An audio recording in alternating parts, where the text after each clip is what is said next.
Welcome to Cousin Central Podcast. I'm Lyle, one of your hosts, and that's Tyler. We're here to give you another exciting episode of what the F is actually happening right now in the world because we don't know and we're trying to figure it out together. That's why we're here in this episode.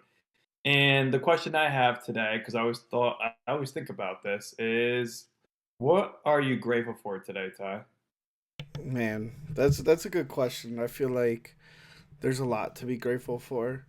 Um, when you think about this, the things that people don't think about. You got up today.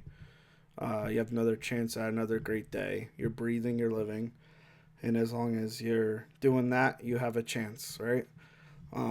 So that's always a thing to be grateful for. I'm grateful for my friendships and relationships around me. I feel like I've been, taking good care of those, and that includes like what we do here. We're always talking now, and I feel like that's something I'm really grateful for because, like we've always been close. And then we had a time where we kind of not drifted apart because I think we've always been close, but we didn't talk as much. Through life and whatnot, life happens. But we're here now, and we're back together and talking, and doing this, pretty regularly now.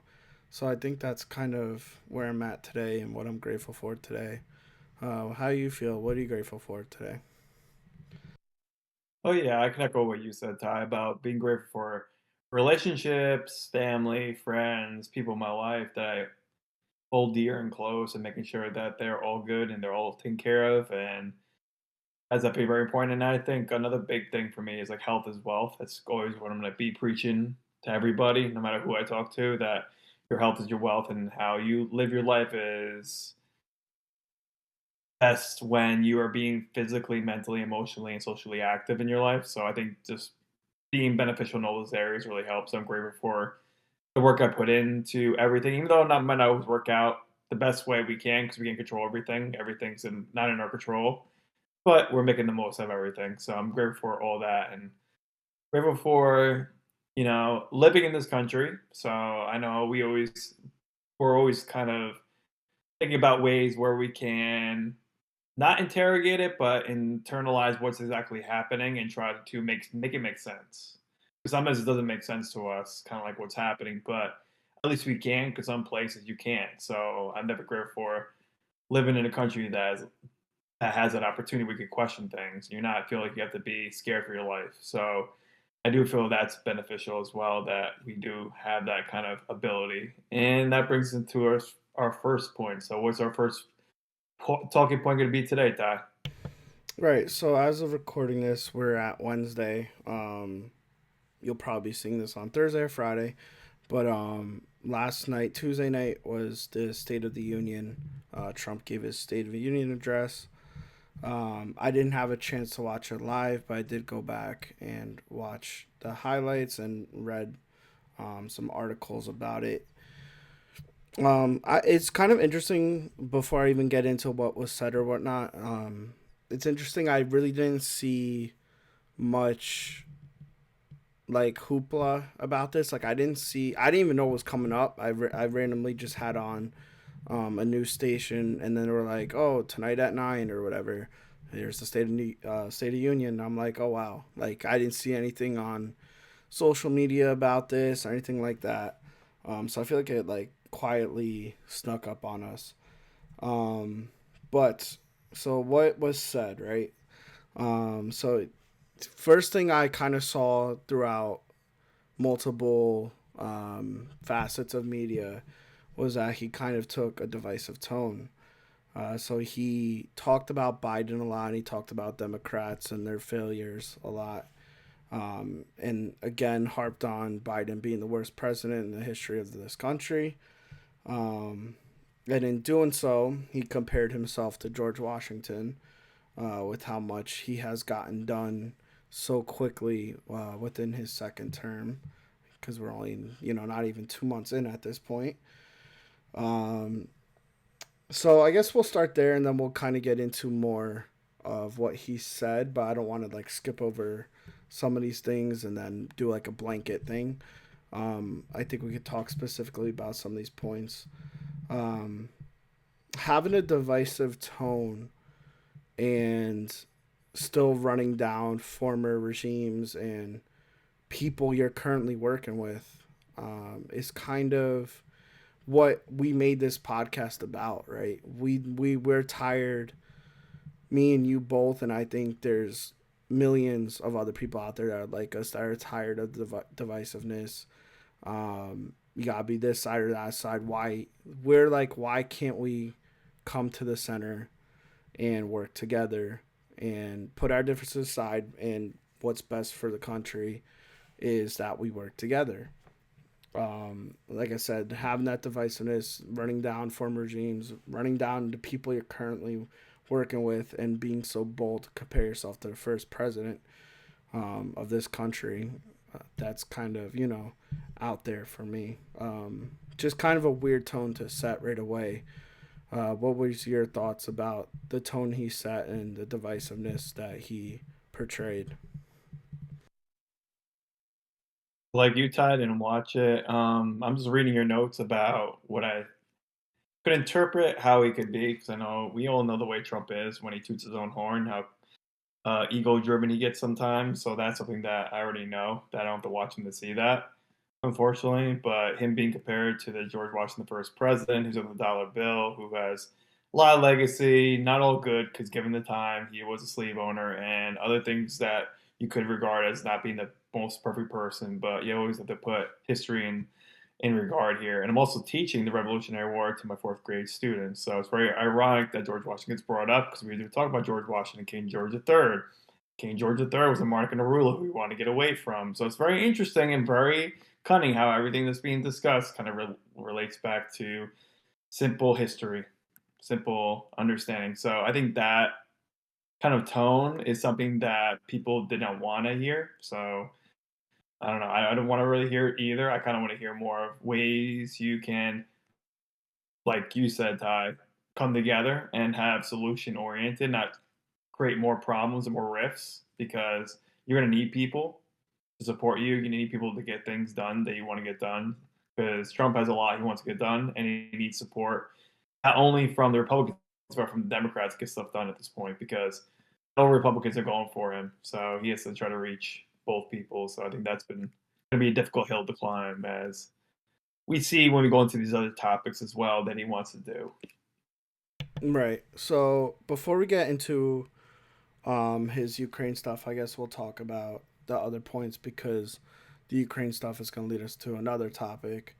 So again, still harping on previous regime.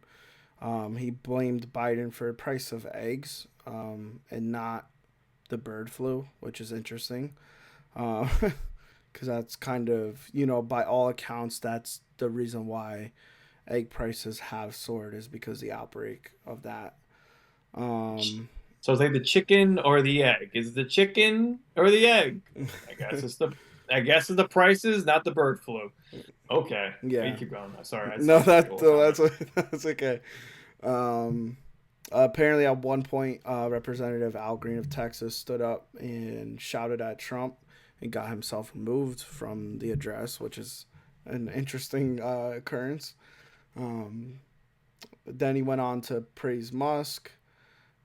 Democrats were holding Musk steals signs, which is interesting. I kind of, at this point, feel the same way.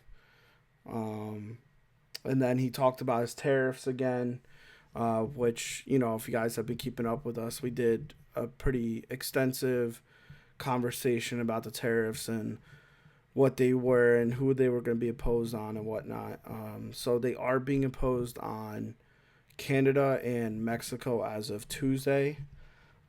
So I guess we'll see, and we'll keep you updated with what happens with that. And then it's funny because as he was talking about all this and the tariffs are going to be working, and they're going to bring jobs back to us and whatnot, they had the little ticker of the stock market plummeting, literally underneath in the bottom right corner of where he was talking.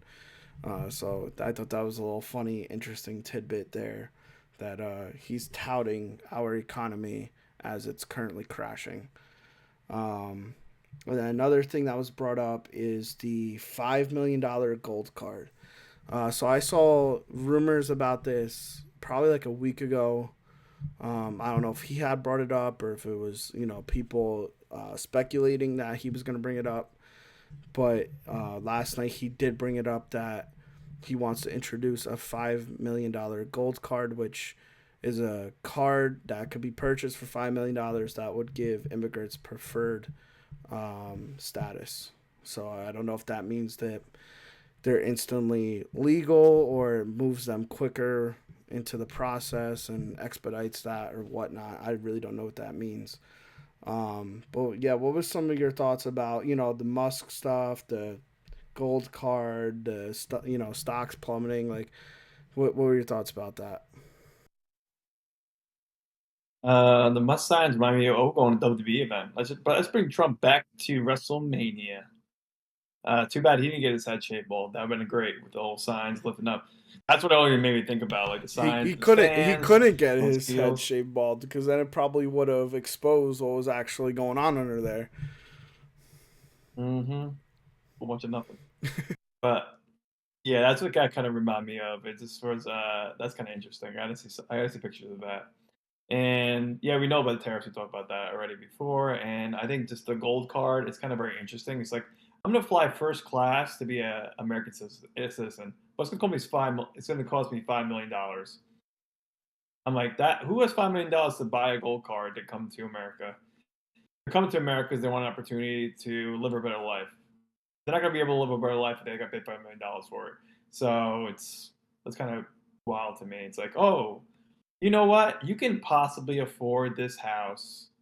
You know what? But you have to work really hard. You have to be really rich, and you have to maybe donate a couple limbs to get there. But you're gonna get this really nice house. It doesn't make sense. So I don't know. It doesn't fit. It doesn't fit the whole American dream. And really coming here for a goal and a wish. I don't know. What's your idea when you think about the American dream, Ty? Not Dusty Rhodes, but what do you think about the American dream when you're talking about in general? Like, what do you envision? Like, what's your ideal American dream look like? Yeah, I think it's changed over the years because I feel like when our parents were our age, the idea of American Dream was the white picket fence, the lawn, the children, the job, the nice house. I think the American Dream at this point is being able to survive. At this point, I feel like the cost of living is not equal to what we're being paid. What wages are. So at this point, yeah, we're the American dream. If you wanted to, we're talking about dream here, right? So the dream would be to not worry about that type of stuff, not worry about living paycheck to paycheck, whatever that looks like. It could be a white picket fence still, it could be an apartment, whatever it is, but not really having to worry about finances in a sense that you're living paycheck to paycheck and can't save for certain things. I think in this modern world, that's kind of the American dream. What do you think about that? Yeah, I think just living in terms of finding ways to support your family and support yourself, and that might look like at multiple jobs or one job if you're lucky enough and have the benefits and have the resource enough to have one job. Seeking opportunities as well. You got to be seeking opportunities, seeking loans, seeking ways to make money and a way to produce something. You always want in the mentality of producing, not be always consumer. And the thing is, a big mentality of American economy is consumerism.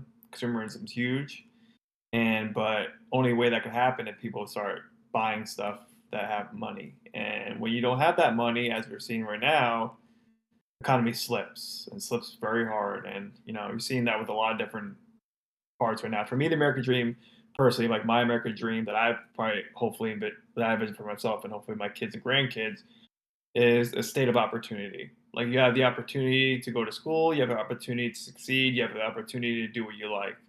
If that's going to school, going to university, or starting your own business, or starting some career that you want to do, that you're very passionate about, and that you have a great mentality and great gumption to do it, then that's something that I think is the American dream. And to be able to live in society where your voice, your health matters. And I think that's very important too. Is everything matters as much. And yeah, that's what I kind of think of the American dream, just in a nutshell. Yeah, those are good thoughts for sure. Yeah, it just seems like I said that the world has changed, and what was, the definition of that 20, 30 years ago has definitely changed with the times as well. So some I didn't put in the notes, but I did see, and I thought, it'd be an interesting little nugget in there as well, is that Trump was saying to fire all like unelected bureaucrats and whatnot. And then everyone was just like, what about Elon? What about Elon? Mm-hmm. He's unelected and he's making a lot of Yep. decisions. So I thought that was a little interesting little thing to throw into there. But yeah, so I guess now, we'll get on to his Ukraine portion of the address. So he announced that Ukraine wants to continue peace talks. Um, that's, coming off the heels of what we saw after the meeting between him and Zelenskyy, which, leads us into our next topic, is just that whole debacle of a situation there. So I want to first kind of give my feelings on it without it having, the context of everything and whatnot, what they were there to do, what they were there for. I want to speak about our opinions on the way it was handled. After I did a lot of research, I wasn't able to really find a clear answer of who wanted it televised. I was really interested in that because then I was interested to see who kind of was trying to have a power move in that way. Um, I saw some say it was Zelensky. I saw some say it was Trump. So I'm not going to go out there and say it's one person without a clear answer. We're not in the business of giving you guys fake news. So I was not going to do that. But my thoughts about it, man, I just feel like you have two leaders of a country just, in lack of better terms, and excuse my language, but showing their ass. Like, I just feel like there was no form of pleasantry. There was no form of working together, understanding each other. Um, just no form of respect.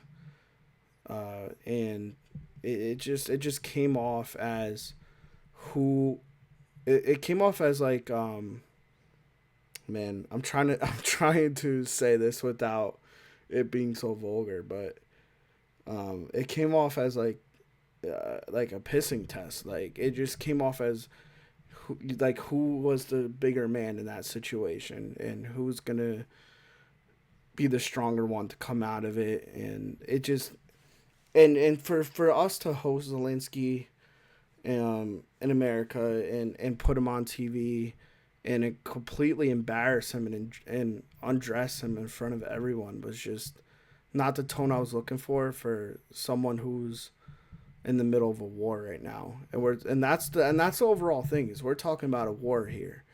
So it should be serious. It should be, let's end this, no antics, and let's get on with it. But you have Vance begging this guy to say thank you and whatnot. It just was unbelievable to watch. What were your feelings on that? I know you probably will have similar feelings as mine, but maybe could articulate it better than I could. Maybe I'll attempt to try, but can never promise anything to anybody. Just do my very best. But yeah, I would say it's more of it was a way to show each other's ego and a way to show how, like you said, one could be more macho or more masculine or more have the more testosterone in this figure because a leader seemed strong, determined, and willed their way to success. So that's kind of like what you're trying to do. Both of them, ironically, are actors. They both come from Hollywood. They both have starred in shows. Zelensky was a famous like TV movie star in Ukraine. So let's be real about some things that do happen and be really cognizant of this. It's not all on Trump. It's on Zelensky too. You can't always hold the blame on both sides. You got to hold the blame on both sides. Takes two to dance, two to tango, as I like to say. And I feel as though both of them could have done a better job with trying to figure out a medium way to get through this problem and to figure out a solution because people are dying. It's old men who start the wars and young men who have to fight in the wars. So you're not thinking about the young men, young women who are in the war. It's both sides. I'm saying both Trump, Zelensky, Putin don't care. We don't know he doesn't care. So I'm not even put Putin in that discussion. He's a whole separate category. And yeah, it was very unfortunate.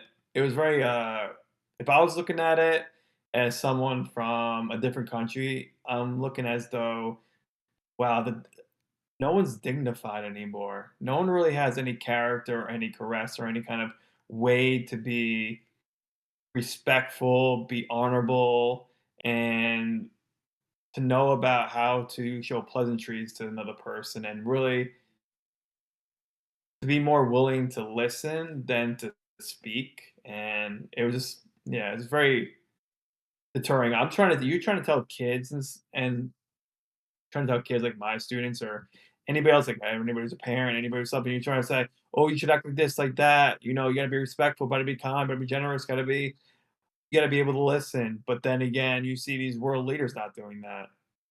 They're clearly not doing that. They're clearly making a bad role model to a bunch of people, and we're going through a war and people are dying.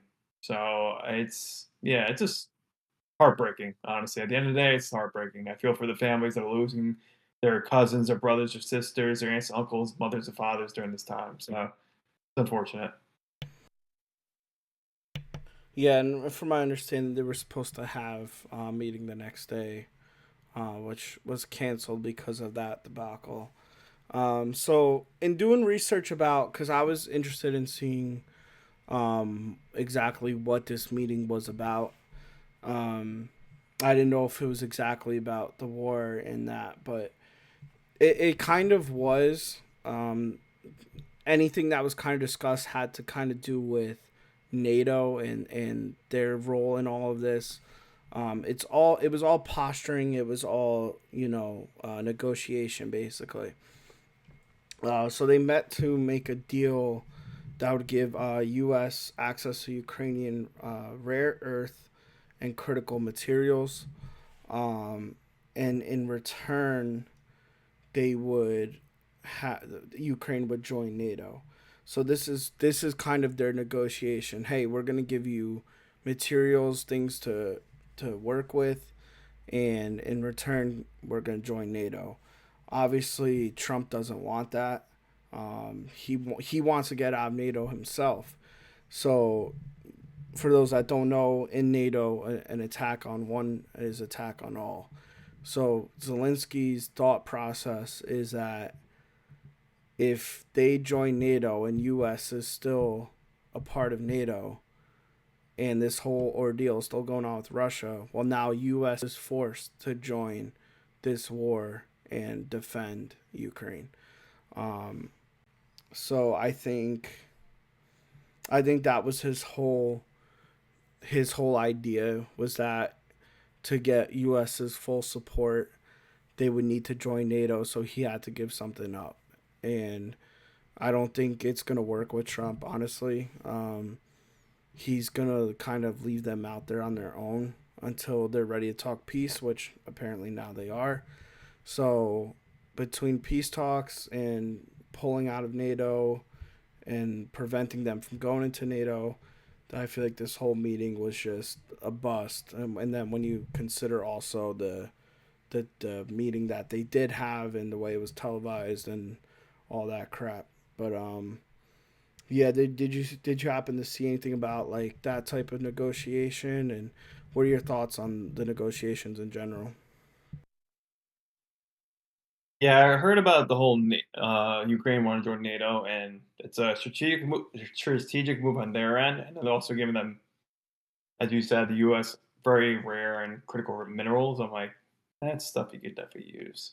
Just being honest, because we're a country that likes to make bombs and military stuff and sell for billions of dollars. So that's something you use and make a lot of money off of. But that's a side note, because the United States and other countries like to do things for vested interests. They don't just do that at the careness of the heart. They kind of do it because, oh, I'm getting oil, I'm getting some kind of resource. Makes sense. Got to do a deal to make a deal. So I think that right there kind of does determine like what's the whole meeting was about, and it didn't work as well as either side wanted. So and then here they are, because I know Putin doesn't want them to join. So and it seems like there's been a lot of accounts from multiple sources that Trump and Putin are more aligned to each other than he is with Zelensky. So that makes it kind of difficult to do any deals at this point for Zelensky. No matter if he hard he tries, he could be giving um, Trump a back rub, dare I say, and that might not go well. So a Ukrainian back rub might be great. It might be great. Ukrainian spot day, come on. What do you want? He probably won't go for that either. So, and it's kind of like what you talked about with NATO too, which is very interesting. Brings it to my point that I want to bring up about Elon Musk. He's backs Trump with backing out NATO, and I like to use a source called Ground News. Great source, by the way. Something that Ty and I both use to find some stuff because they have multiple sources, many different articles, Washington Post, CNN, Fox News, whatever kind of network you think about, they do a liberal and conservative and the center. So they do everybody. So we like to get our news from there and just like flip it out, just looking around. So him withdrawing from NATO and the UN. So Elon Musk was withdrawing from both.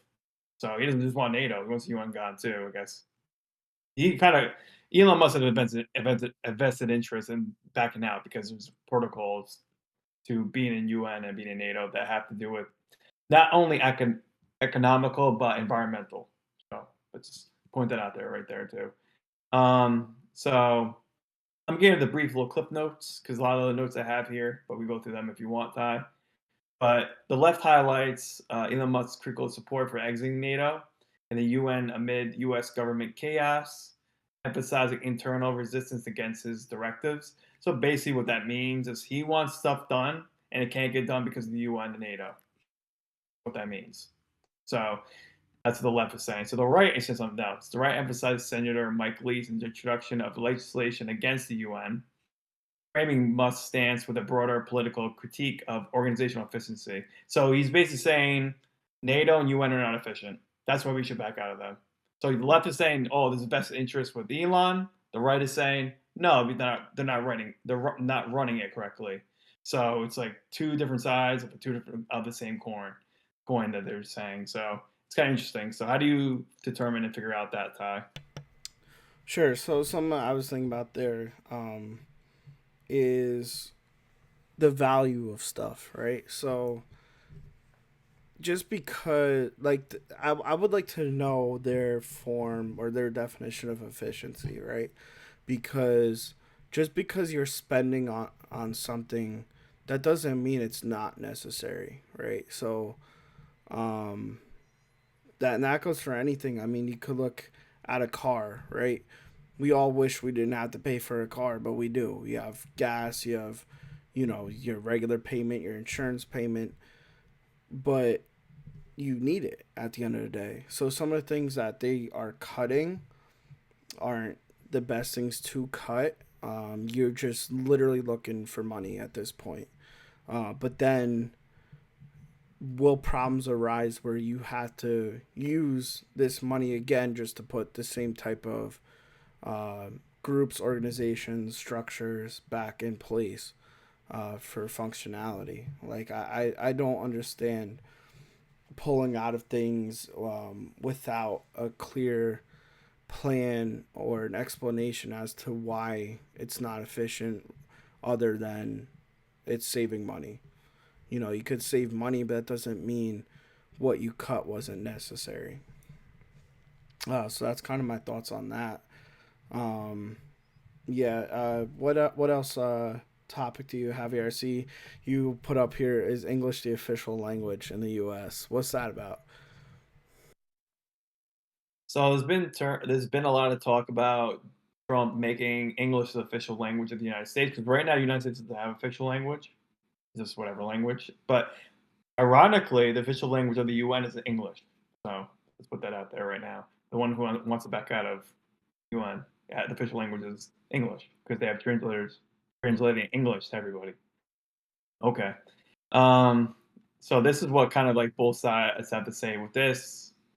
And it kind of summarizes it very nicely. Again, Ground News does a great job of covering it, gives statistics. I'm going to actually go through the statistics of this. I think English is definitely, this is an interesting topic in general. He wanted to sign an executive order. President Trump designated English as the official language of the United States, according to the White House. The order allows government agencies to decide whether to offer services in languages other than English, according to a fact sheet about the impeding order. This is from the liberal perspective, by the way. The executive order will rescind a mandate, probably, I don't know if I said that wrong, from the former President Bill Clinton requiring language assistance for non-English speakers. So it's not going to have assistance anymore. Interesting. The White House states that the order promotes unity and a shared American culture for all citizens. That's the liberal perspective. Now we're on the conservative side. The executive order revokes the Clinton-era directive requiring federal agencies to provide services in multiple languages. Again, that's the same thing the liberals are saying. Approximately 43 million people in the United States speak Spanish as their primary language. It's representing roughly 40% of the population. So that's something to internalize as well. Consider we're a multicultural country. We're not just one culture.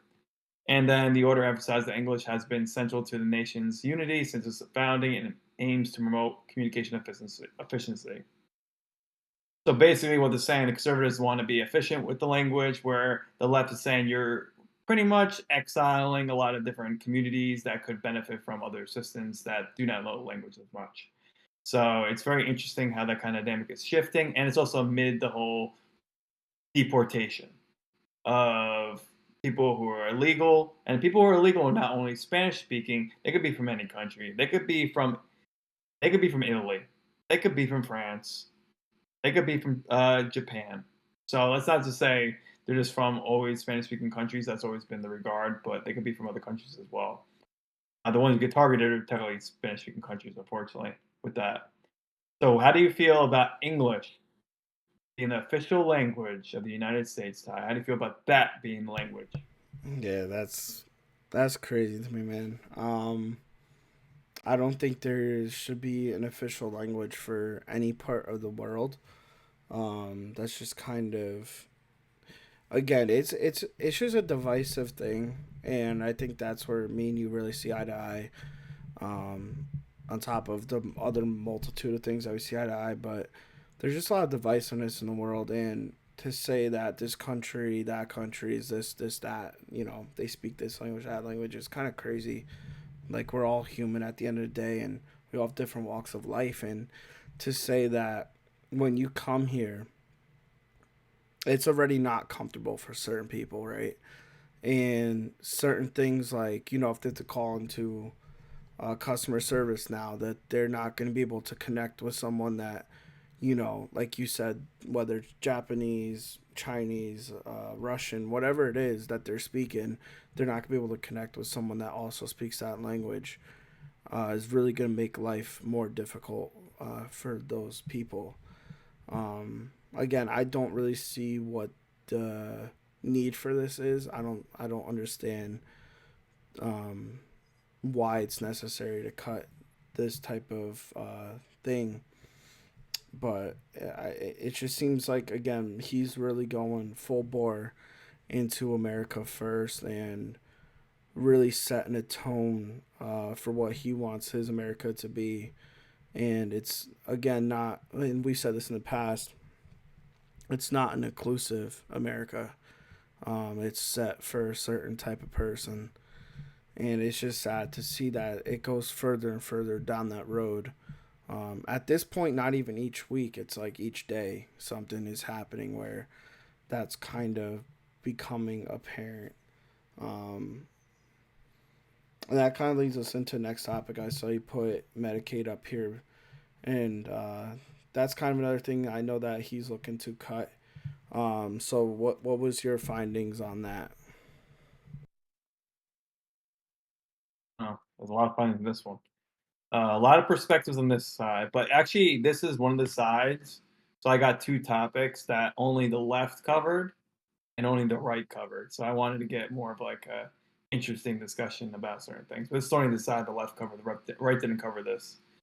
So the center and the left side. Center is more like moderate, kind of like me and Ty. Left is like liberal. We know we know our rights and lefts, I think. Um, so the center, kind of like moderates, think about Republicans once maligned Medicaid, but now seem it's too big of a program to cut, simply due to its wide reach and its constituents. Medicare offers nearly free health care, averagely for $80 million for poor and disabled people, Americans, including millions of children, and will cost $880 billion to operate into 2023. At that time, several Republican lawmakers, governors have expressed concerns to propose cuts in Medicare, warning that they could put lives at risk and leave many constituents without affordable health care. This is a Republican saying this. So, just in regard to this, Republicans are definitely highly against this as well. The liberal perspective, over 60% of births in Louisiana are financed through Medicaid, signaling its importance despite previous GOP criticism. So, let's put that into effect. 60% in Louisiana have Medicaid. Imagine those 60% not having it. Where are they going to have their baby? That's the problem. So that's another thing I'm going to put out there. Now in California, 60% of residents utilize Medicare for healthcare, which is crucial for many constituents. So now these hospitals say you got Medicare. These hospitals have to shut down because then they don't have people to give healthcare for. So now you got a bunch of people out of jobs. So that's going to really put the barrier even higher against people. Nationally, 55% of Americans believe that the government spends too little on Medicare, according to a January poll by the Associated Press. New York Center for Public Affairs Research. This is the liberal perspective, by the way. I'm talking about these last 3 points. Despite calls for cuts, some Republicans expressed concerns about the impacts of reducing Medicare on local populations. So basically what this means that the GOP attitude towards Medicare emphasizes their previous criticism, contrasts with current support, is that they just want changes. They always want to like save money here and there to the national debt, but they're also making it affect people, affect regular people, affect the way healthcare is run. And the center kind of quotes Republicans for what they're doing and how they're growing it. So it's basically like what we got. The kind of quote here is "it's too big to touch." That's what it is. It's way too big to touch. You can't really touch it because it helps so many people that if you cut back, a lot of people are going to miss out on those benefits.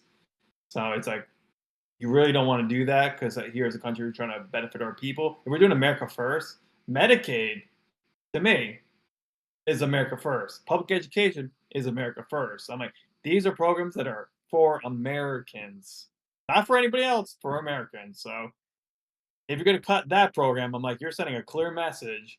You're not doing it for Americans. You're doing it for the greater good of the people you're trying to serve, which are obviously obviously not average Americans. So, what's your take on that? What Yeah, do you think about?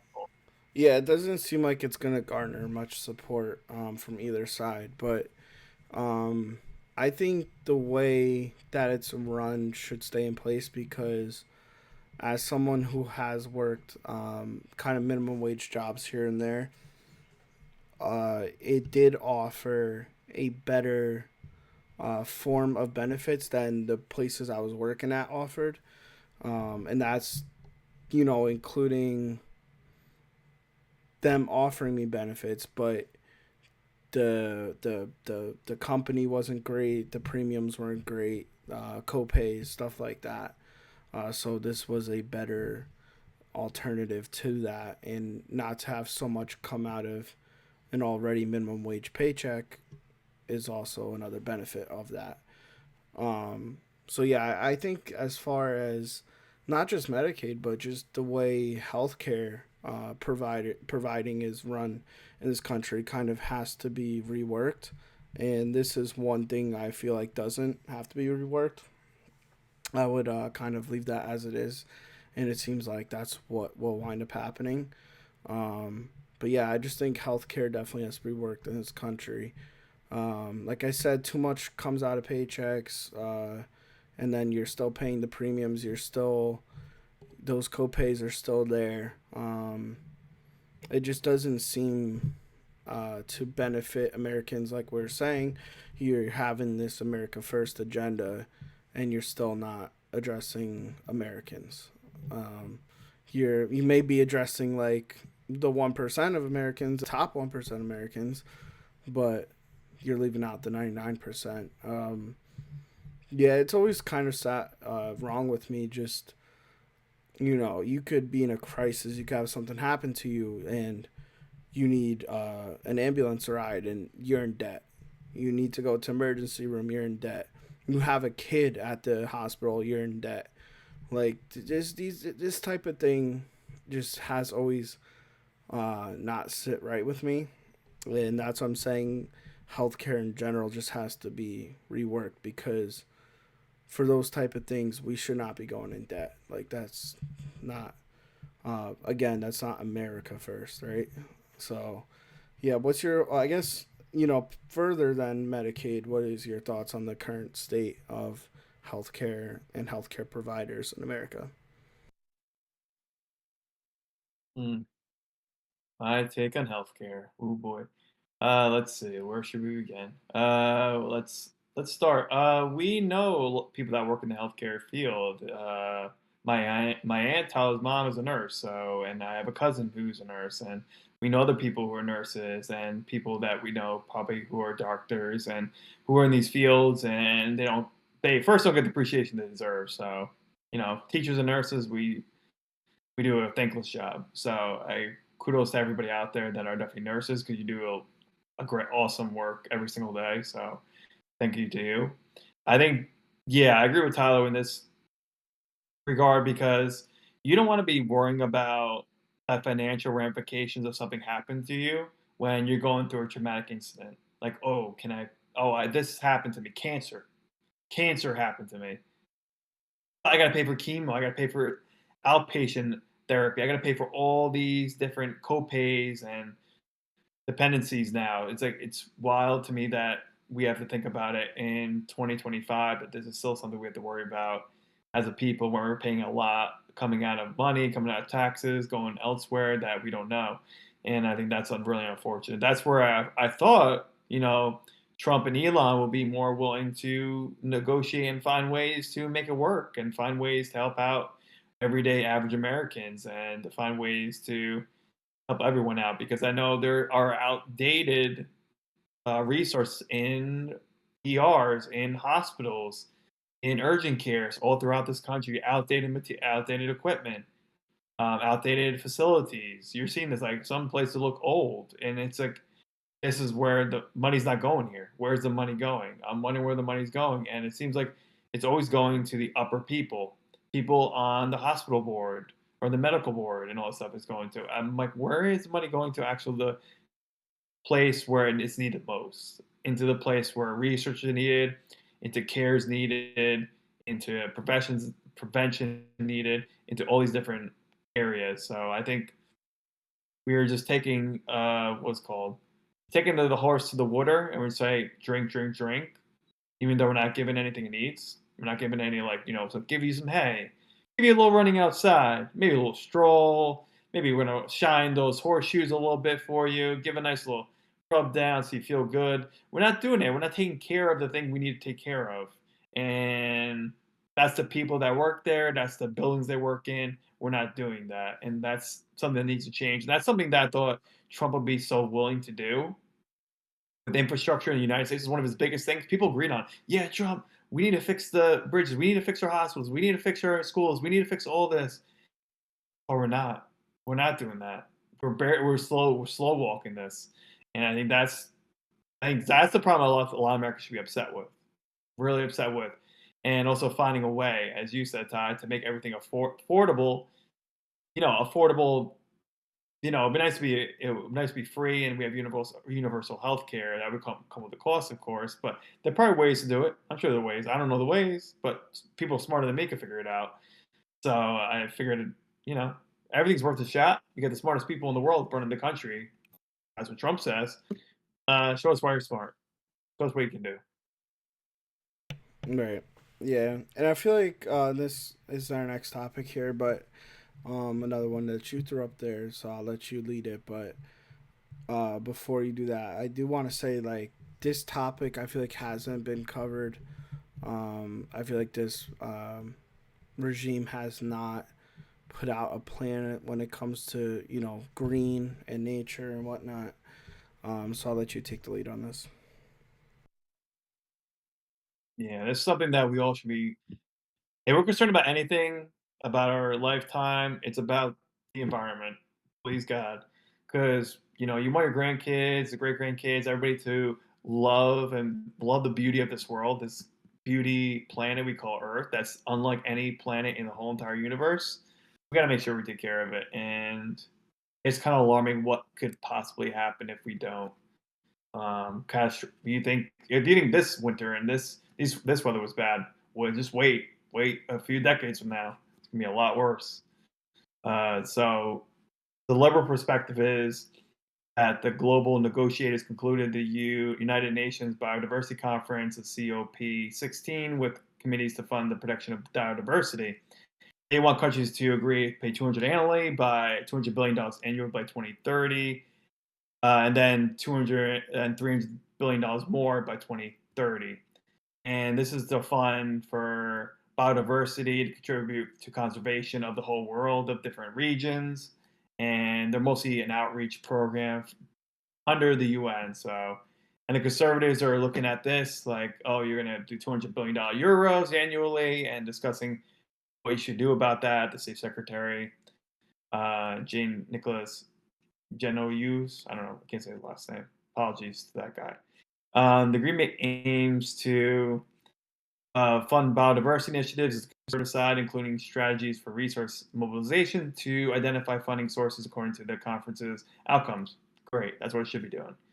This person, don't know his name, emphasized the importance of involving local indigenous communities in conservation efforts during discussions with Vatican News. Great, awesome. Thank you, conservative perspective.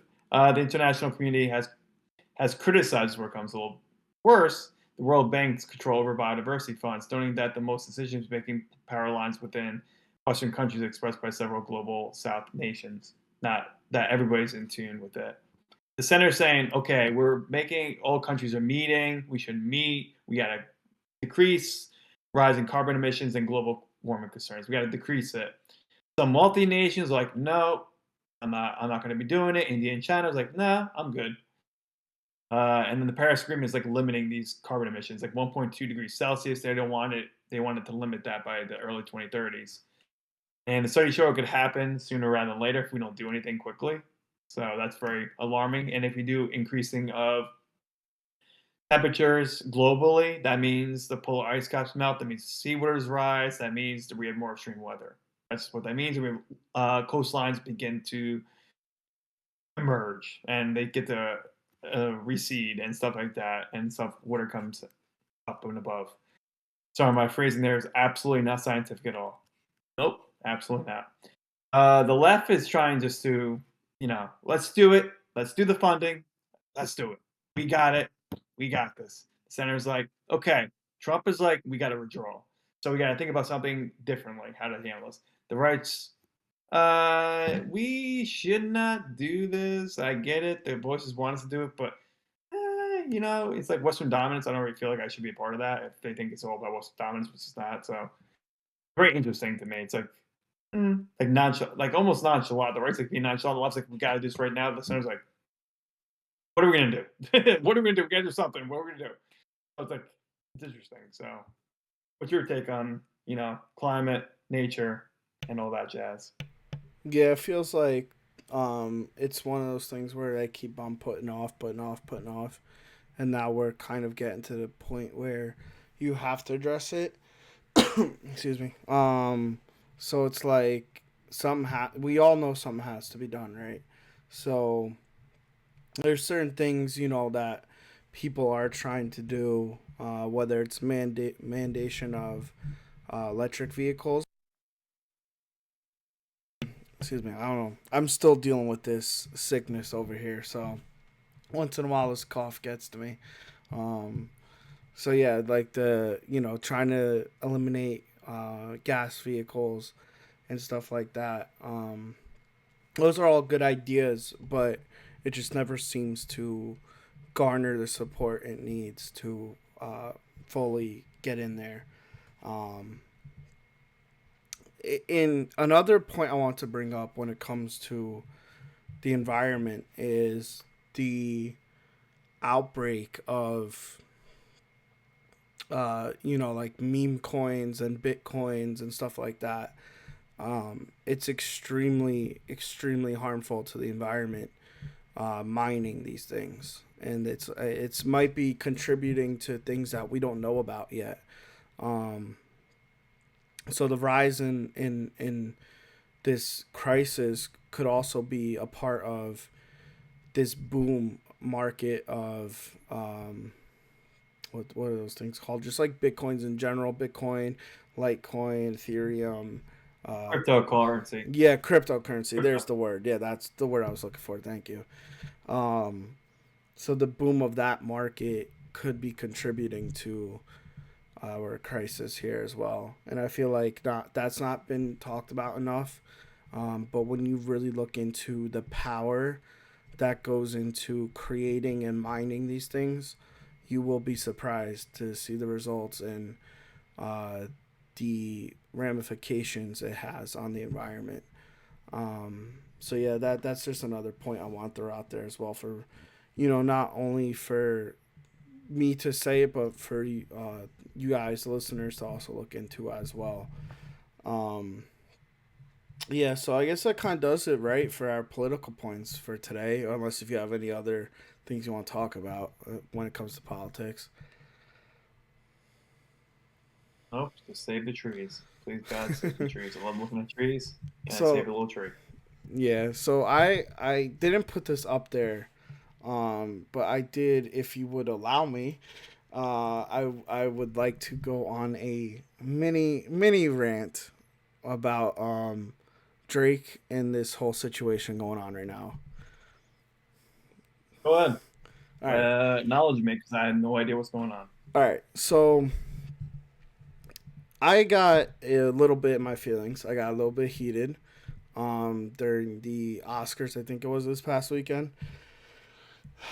So Conan O'Brien was on stage and he made a joke um, that I felt was insensitive. So he said, they're midway through the point of the show, which would be about the time Kendrick Lamar should come out here and call Drake a pedophile. And I was like, ironic, right? Like you are in a room full of people that have a lot of weird cases, a lot of that type of stuff going on and accusations and stuff and Holly weird in general, right? So I felt like I don't know if it's some sort of plan to desensitize us to this word and its true meaning and the true evil that comes from that type of act. Um, but I don't like where we're at as a society that we could throw that word, that accusation out there so lightly and as a joke. That's something to me that is up there. That is up there for one of the worst things a human being could do. And to joke about it is just where are we at? Where are we at as a society? And that was my main problem with Kendrick Lamar's song and including that type of messaging in that song was there is no victims, there's no cases. Anyone that tried to bring up anyone who should be a victim has come out in defense and said there's never been anything wrong with what happened. So it's like he caused this stir now that this word is now trendy and it's a popular term to be used. And I feel like, again, like where are we at as a society that we allow that? Um, that for me, that's not a term that should be so lightly used. So yeah, I've been struggling with that a little bit, just because again the severity of it, and this goes further beyond me being a Drake fan and kind of planting my flag and on his side when it comes to the beef. Um, Again, the music is subjective of who won. You know, you're gonna think what you think. I'm gonna think what I'm gonna think. This person gonna think they would think. That'll never be a factual war won. But the messaging coming out of it is what bothers me the most. So yeah, I don't know if you want to throw anything out there about that. I just felt like I had to get that off my chest because I think what annoyed me about it the most again was that, you're saying this in front of people that also have weird cases and the weird stuff that goes on in Hollywood in general. We learn more and more about every day, I feel like. So it was just a weird message to send. And then I'll go further than that. I will provide some more thoughts about that, but I just want to get your initial reaction and thoughts to that. Oh, I agree with that sentiment. So I'm glad you brought that up because that's been a topic that I've been kind of thinking about too. Because the phrase "no diddy" is coming around. It's being a very popular phrase, and my kids are saying it. I'm like, don't say that. You know exactly what that is. I'm like, I don't like this downplaying of pedophilia like it's okay. And it should be your word used, and it's like the N word. I don't like my kids use the N word. I teach in an all African American, all black school. There's some words you just shouldn't say. That's one of the words I'm like, you just shouldn't say those words.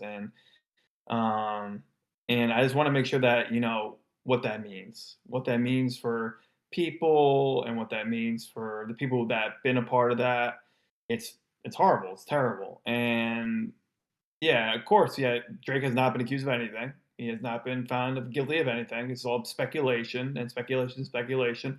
They speculated Michael Jackson. Nothing has ever been done with him either. It's like interesting that the music industry likes to down people that want to be successful and just want to live their lives. Cool. So I think that's to me that's wrong. I think that's wrong 100% of the time. Yeah, like you said, music is music. Music is what it is. But when you're kind of putting into more being more personal and trying to make this as a cultural reference now, pedophilia as a cultural thing you talk about, this is acceptable now in society is something wild to me. Why we become so satanic? I'm like, honestly, I'm like, I think everybody should just watch Hallmark movies and just be okay with that. I know it's like Jesus praising. I get that, and like watch whatever it is, whatever other people. But the thing is just like it's wild to me that we're kind of praising certain things that are going on and are happening, and it's yeah, it's an interesting moment in society at this point that I personally cannot fathom and personally cannot understand and cannot agree with because I know someone that I know of got accused of having child porn on the computer, like hundreds and hundreds and hundreds of hours. I knew this person from high school. Got found with that, and the FBI got him. So it's like, yeah, that should bother you. That should make you cringe just thinking about it, because those are little kids. So yeah, I don't know. I agree with you, Ty, on that part because that to me is a lot to have to deal with and have to try to understand and unravel. Yeah, and you said something there that I think is very, very important, and I missed is that it's insensitive to victims of that act as well. Um, you think they want, do you think they want to relive that? Now they can't watch an Oscar show with that being mentioned. Like they don't want to live with that more than they already have to, right? They don't want to think about it more than they already have to, and now it's being not only displayed in front of their eyes, but in a joking manner. So it's just not, like I said. That song did for me did more harm than good because the messaging that came out of it, and now we're seeing that in real time, and I wish that wasn't the case. Um, but when it comes to what the ramifications of this now is that uh, Drake has sued multiple platforms for basically taking pay to play. So Kendrick had, well, not really Kendrick, but his label. So his label's UMG, Universal Music Group. They host both him and Kendrick. Um, he's suing his own label because it's also Kendrick's for botting Spotify, Apple, um, iHeart Music, basically to take money to have that song appear in playlists. It'll come up when you are just playing a random playlist. It'll come up in the queue and play on its own. Um, Also, with radio stations as well, they got accused of. So, iHeartMedia has already settled with Drake, um, which is interesting in itself because they did not want to go down the discovery route. Drake put in a petition for discovery, and they said, we don't even want to go down that route. Let's settle. They settled. So I think that kind of sets the tone of what's going on, and that he actually does have a case in this. UMG tried to delay it, and the judge in Texas denied that motion. So now Drake will be able to look at records, look at text messages, look at emails to see and discover what was happening when it came to that.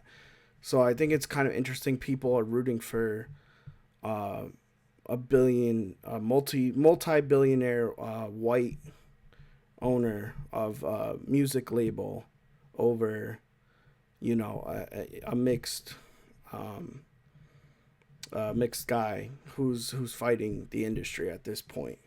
But that's the damage they have caused, right?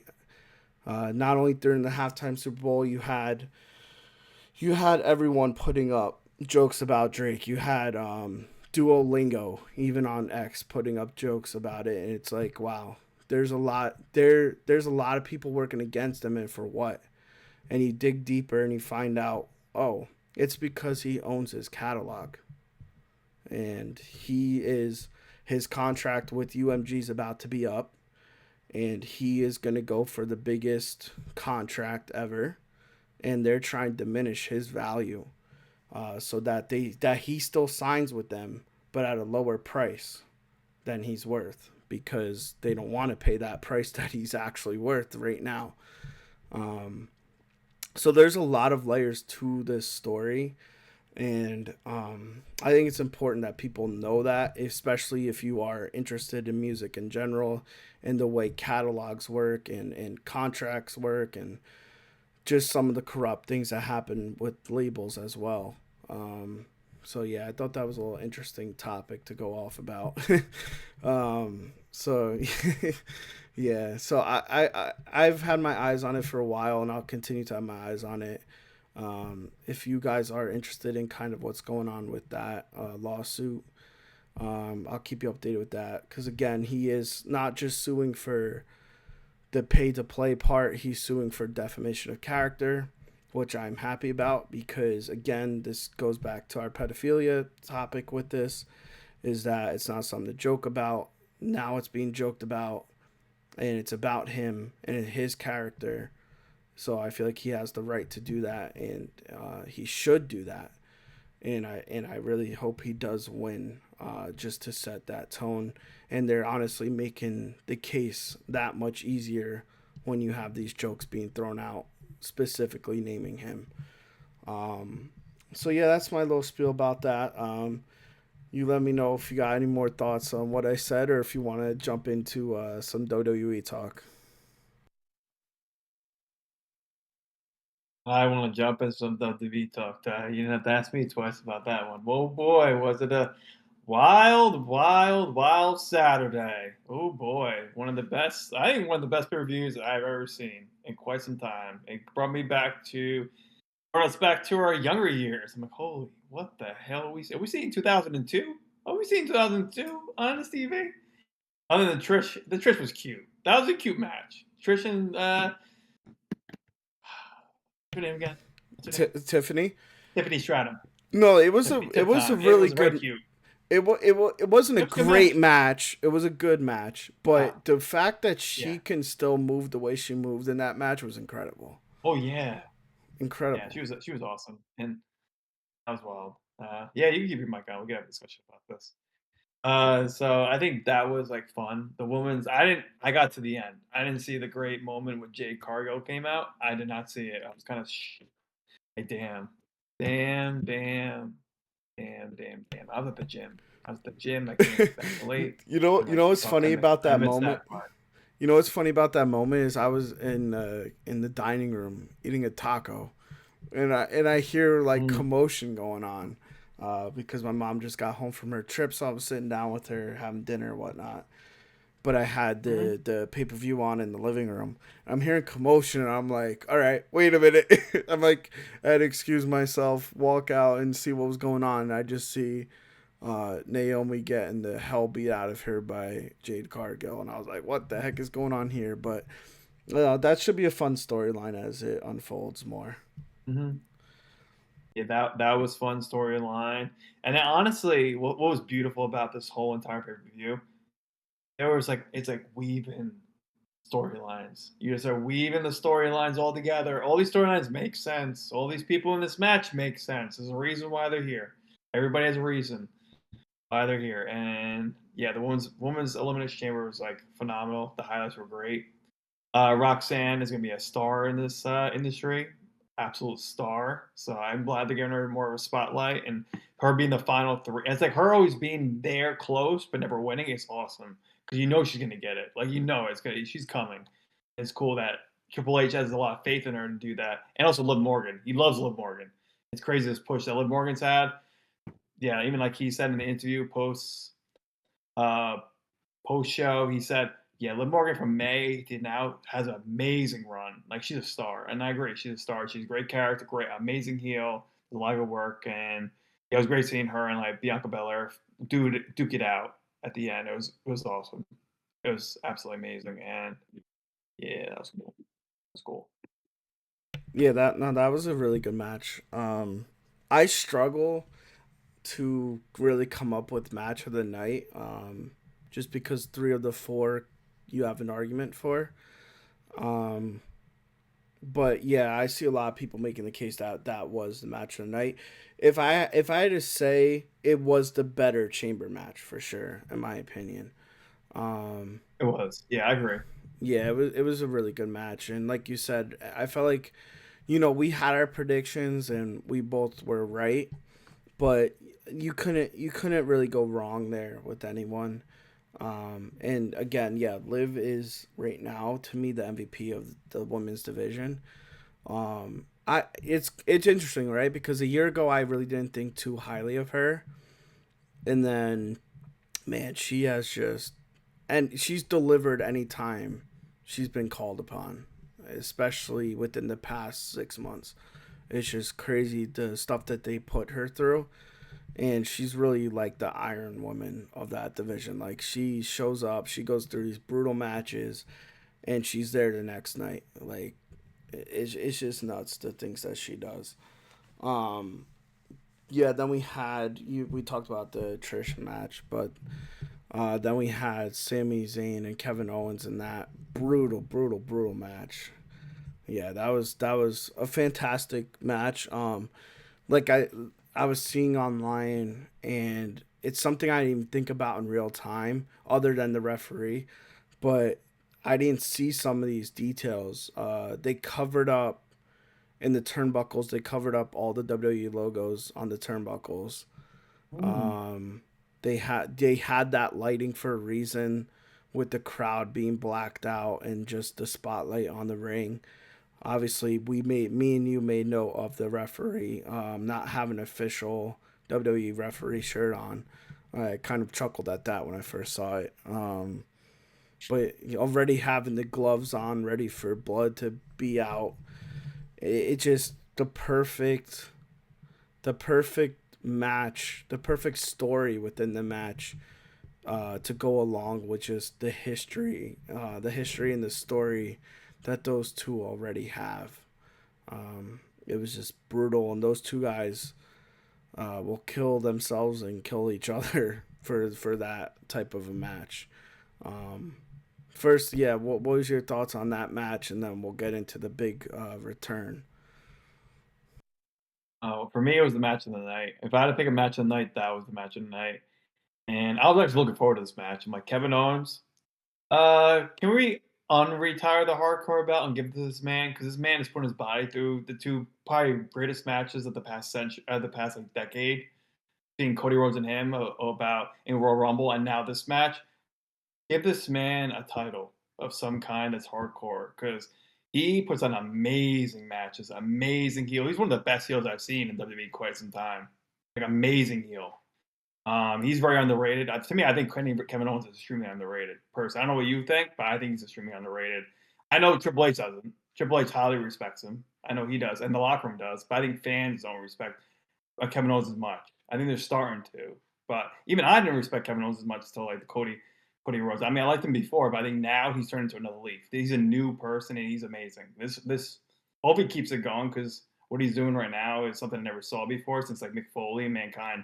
Amazing run he's having with these kind of matches, and the story was great and talent going to the crowd, having the crowd get into it, and how many tables they went through, the chairs, everything was beautifully done. It was like beautifully like orchestrized.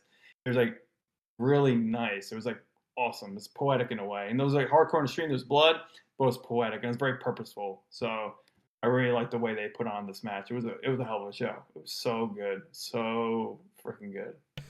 Yeah, and then afterwards, before we actually get there though, and it's something that we discussed in our group message.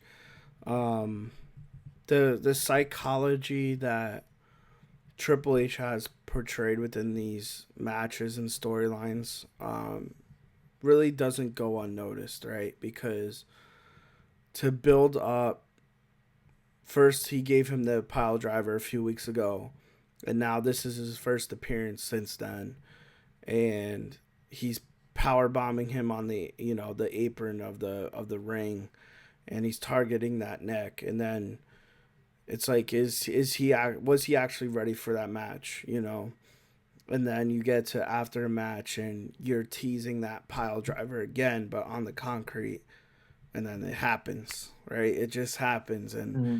Orton's music hits, and I don't know about you, but I had chills running through me. I'm like, at any time you get to see Orton these days, it's special. But in this type of feud and the story that they're telling, you're like, let's effing go, right? Like, this is gonna be big. So they get into the ring, they do their thing, and then we get back to the psychology of the moves and not overdoing it. So he had the chair in his hand, and then you have the crowd chanting punt, and you could see him thinking about it and thinking about it, and then he finally gets into that position, and then right when he's about to strike, he gets pulled back and KO gets pulled out of the ring and whatnot. And it was just beautifully done, because if you see a punt there, when you see it at WrestleMania, it's not going to mean as much. But when that thing connects at WrestleMania, the pop it's gonna get, the feeling you're gonna get, just because it's him getting back at him, and we had the tease already, and it finally happened. It's gonna be worth the payoff. So the psychology part of WWE within multiple storylines has just been on point. Compared to a different promotion that I really don't care to talk about, but they know what they're doing when it comes to the portrayal of blood, selling these moves, having these moves mean something, and even cursing within this pay-per-view um, was, they know when to use it and not overuse it, because then it doesn't become effective anymore. So then that gets us to our main event, which was the men's. I was about to say Royal Rumble. We're not there no more. The men's Elimination Chamber. Another great match. Again, I don't think it lived up to the women's one, but it Mm. was still, good on its own, and the psychology of that match was there. I myself was low key shitting my pants for a good portion of it, because I did not want Logan Paul eliminating John Cena, and then we get John Cena and Logan Paul at WrestleMania for his final WrestleMania match. I was not sold on that. So when he finally got eliminated, I was able to breathe a little bit. Um, and then it came down to Punk and Cena, and I found myself really, really rooting for Cena. And I'm a big Punk fan as well, but I don't know, just something about Cena winning 17 at Mania just felt better to me. It felt more to me. And I wasn't sure how they were going to get there, but the way they did it was just beautifully done. Still giving Punk something to do for WrestleMania and continuing that feud with Rollins. And, you don't have him look weak on the way out of losing that match. He didn't even tap. The referee just called for a stop. So it was beautifully done, and a lot of signs were there for what was to come. With Cena not hesitating after the stomp and putting in one of the more vicious STFs that we've seen him do since like 20 years. But yeah, what were your thoughts on the match though in general? The match was what you could ask for. It was not. It had good storylines, good storytelling. You know what? You know what? Who did surprisingly well that I thought about? Damian Priest. He did surprisingly really good in that match. I'm like, I'm not a big Damian Priest fan, but I'm like, I liked him in that match. He was good in that match. He was probably the MVP of the match. He played some good roles, some good things he did. I think he should have stayed a little longer. I think he should have eliminated Logan Paul. I think he should have put him part of like the final like four, I believe, at least the final four. So I think he got eliminated a little too early. Final three was great because it had to be Rollins, CM Punk, and John Cena. Had to be those three. Like that's what has to happen. It just has to. That's what we were all begging for. So yeah, I was kind of good with that. I think it was interesting. It was it definitely was, as you said. There's a lot of Easter eggs to what was going to happen afterwards. So with the whole curb stomp and him really, as you said, more of the vicious SCF. He's like going full on, not like this, like full on like that, trying to choke him out. I'm like going severe, like not taking any excuses and stuff like that, just going right at it, not working it hard way, working it the easy way. So I thought that was very interesting to let the things that were about to come and change. Then you hear, the music start playing. Cody Rhodes comes out. Then you Yeah, hear the music start playing. The Rock comes out with Travis Scott. yeah, that was interesting. I knew something was up once Rock's music hit and Cena was still in the ring. That's when I mean, me and you got this prediction right, right? Like we said, Mm-hmm. we want this to happen. We hope it happens. We think it'll We do. happen. Um, but you can never be too sure. So once Mm-hmm. I saw him still in the ring and Rock was coming down to the ring, I was like, it's happening. He's not in that ring for no reason. To me, there's no point in him having him in that ring and at that point, unless if you were going to do it. And then The Rock comes down and it's kind of interesting too because Travis Scott and Cena were standing like in the corner together, so it's like, okay, this is kind of interesting. Um, and then we get The Rock doing his usual stuff, wanting his soul, wanting this and that and whatnot. Um, Yeah, the whole feel, the weird ass feel. Goddamn sorcery going on. yeah, it's kind of weird. I see a lot of people like being like he's like the Illuminati leader and he's like trying to get Mm-hmm. people to sell their soul for fame and whatnot. But yeah, it's kind of an interesting take they're doing on the final boss this run. But Cody, does his little thing. But what first popped me was the use of the F word there, and I Yeah. did not see that coming. I was sitting there with my fiance Haiti and my mom. Mom was even watching, for God's sake. And when he said that, I was like, "There's no way he just said that." And then I was like, "There's no way they didn't bleep that." And then you learn later on that Triple H had full control of that segment, and he told the production truck, "Step aside. I have the controls for this one." So that was obviously his idea to leave that in there, and it was effective. Once again, we don't get this type of moment a lot, where you have Cena, Rock, and Cody in the same ring, and this type of Mm-hmm. stakes on the line, and the word not being bleeped never happens. So it just gave a feeling of holy shit, bro. Like this is crazy. Um, and then we saw what happened after that, and it sent shockwaves throughout like media. Like it's not even just wrestling fans that saw it, know about it, feel crazy about it. It's everywhere, bro. Everyone is feeling this. So obviously was the right move.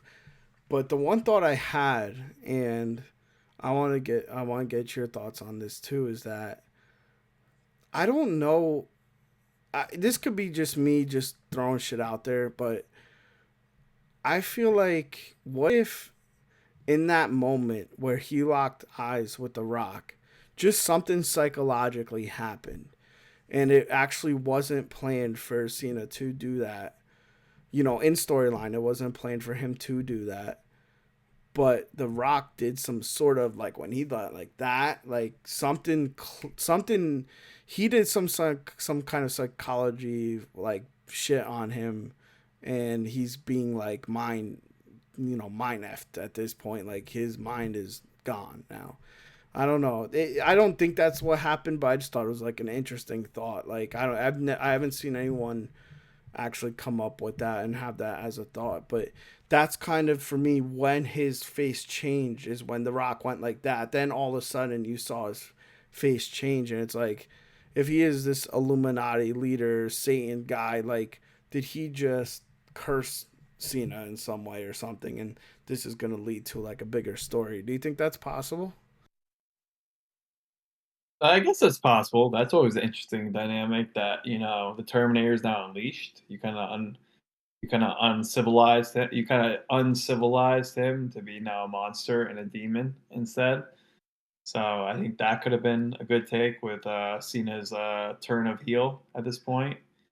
Um, well, you and I both know you wanted to do this a while ago, a long time ago, like over 10 years. Like it's 13 years ago. You want to do this in 2012. Didn't happen. He really wanted to do it, but he couldn't at the time because he was the face of the franchise, face of the whole entire WWE. So he couldn't do it. So I think this was just a moment in time where it had to be done. If it's going to be done, it has to be done now, tonight, in front of this crowd in Toronto, where many wild things have happened before in WWE. Many things have changed. The Rock has a good way of turning face heel. He done it with Hogan. He done it with The Rock. He done it with Hogan. He's not a Rock. He's The Rock. Done it with Hogan. Now he done it with Cena. So I'm thinking Dwayne The Rock Johnson, The Rock. Yeah. In the way I think about it, like Jr. Jim Ross, Jr. But yeah, it seems like that kind of like whatever when they're in Toronto, if something clicks and something changes. Even fans are expecting some shit to go down, or they're Yeah. expecting it. So that's It what they're there was for. it was ballsy for sure because you're kind of foregoing money in a way. Like Mm-hmm. you're putting to the side like merch sales and what because you're gonna sell a ton of merch with him. This farewell tour, and each city he goes into, he has a different T-shirt and whatnot. So you're kind Right. of putting all that to the side for this risk, and I really do feel like it's gonna be a huge payoff, and I'm really excited to see what happens with it. I think he's supposed to appear Not this coming Monday, but the following Monday. So that'll be a one to really watch for. I'm so yeah. And you want a little something? You want a little tidbit? I said it on your phone. You probably didn't see it. March 17th, 2005. He brought out the new single, My Time Is Now, his new single. So, 20 years later, March 17th, 2025, we're all going to call it. It's going to be a new theme song. It's coming out. It's coming out. He's looking new. He's looking different. He said this already. So don't be saying like you weren't warned. He's telling you he's going to be a different person. So get ready. Get ready because Cena is here. Yeah, I can't wait for it. But yeah, I'm excited. What else you got for us? I see you have some planet thing that I actually saw as well, but I'm interested to get your thoughts on this. I thought it was fun. I think it's a fun little thing to talk about, like the planet parade. Like you see all these planets line up, all the planets are aligned, and looking for a tremendous show. So it's cool. I watched a live stream of it. It's really cool seeing it. I didn't see it in person because I don't know, overcast, whatever the hell happened. We're in Baltimore over here where I am, but yeah, it was quite cool. It's quite cool when moments like that happen. I love when the universe kind of makes you smile sometimes. Like, oh, I need to smile. Oh, I'm looking at the stars. Oh, that looks nice. I feel like no matter what happens in the world, what happens in life, you appreciate the small things. Not that that's a huge thing. That's not a small thing, but because it's bigger than all of us combined. But that was pretty cool. I thought that was always cool to talk about something that happens that Rarely is does. otherworldly. Yeah, and I feel like that really happens where they all align. I have to download that Stars app or whatever it is because half the time I'd be looking up. I'm like, is that a planet? Is that a star? And then what planet is it and whatnot. So that I know that app kind of tells you everything and gets you situated as far as that goes.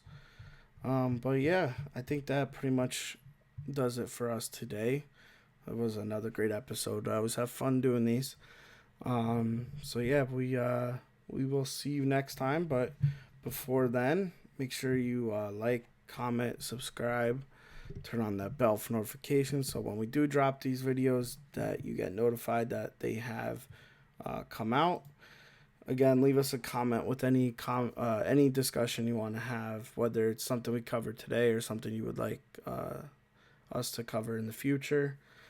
Yeah, follow us on Instagram, TikTok, Spotify, even if that's your preferred way of listening to podcasts.